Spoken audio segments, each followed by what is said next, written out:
Құрманбаев, 17-ші қара сөз, қайрат, ақыл, жүрек, үшеуі өнерлерін айтысып, талысып келіп ғылымға жүгініпті. Қайрат айтыпты: Ей, ғылым, өзің де білесің ғой, дүниеде еш нәрсе менсіз кәмелетке жетпей тұғынын. Әуелі өзіңді танып білуге, ерінбей, жалықпай үйрену керек. Ол менің ісім.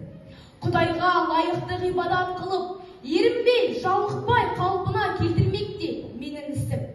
Дүниеге лайықты өнер, мал тауып, абырой мансапты еңбексіз табуға болмайды.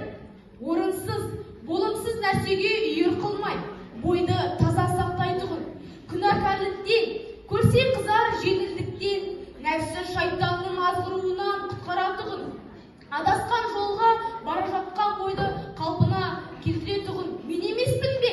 Осы екеуі маған қалай таласады? Депті.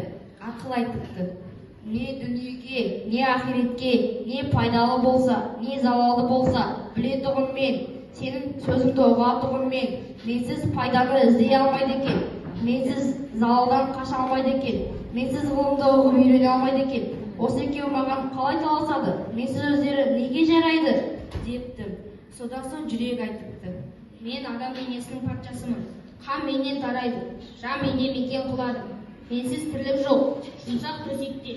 Жылы үйде тамағы толып жатқан кісіге төсексіз кедейдің тоңып жүрген жалаңаштың тамақсыз аштың күй жайы қандай болып жатыр екен деп ойлатып, жанын ашытып, ұйқысын ашытып дөңгелекште тұғын мен.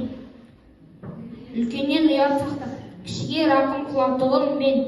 Бірақ кейбіреуі мені таза ұстай алмайды, ақырында қор болады. Мен таза болсам адам баласын ала алмаймын. Жақсылыққа елжіреп ерейтұғын мен. Жаманшылықтан жереніп тулап кететұғын мен. Әділет, нысап, ұят, рақым, осы нәрселердің барлығы менен шығады. Осылардың менсіз көрген күні не? Осы екеуі маған қалай таласады? Депті. Сонда ғылым осы үшеуінің сөзін тыңдап барып айтыпты: Ей Қайрат, сенің айтқандарының бәрі де рас. Ол айтқандарынан басқа да көп өнерлердің бары да рас. Сенсіз ештеңенің болмайтұғын да рас.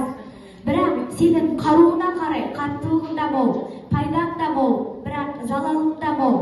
Кейде жамандықты берік ұстап, кейде жақсылықты берік ұстап кетесің. Соның жаман. Ей ақыл, сенің айтқандарыңның бәрі де рас. Сенсіз еш нәрсе бітіре алмай тұғынымыз да рас. Жаратушы Тәңірін де сен танытасың. Жаралған екі дүниені де жайын тек сен білесің. Бірақ сонымен тұрмайсың. Амал да, айла да, бәрі сенен шығады. Жақсылықтың, жамандықтың, екеуінің де сүйгені, сенгені сенсің. Екеуінің іздеген тауып беріп жүрсің, соның жаман. Ал сен шеуіңнің басында қоспақ болған меніңсің. Ақыл, сенің қырың көп. Жүрек сенің ол көп қырыңа жүрмейді. Жақсылық айтсаң жаны, діні құмар болады.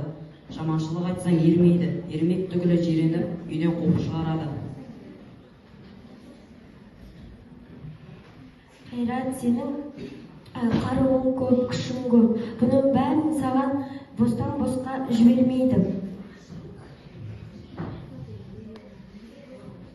Орынсыз жерге қолыңды босатпайды. Осының бәрін жүрекке билет. Деп ұқтырып айтушының аты ғылым екен.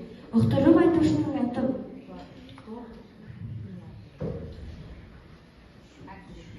Осы үшеуін қалай аласың?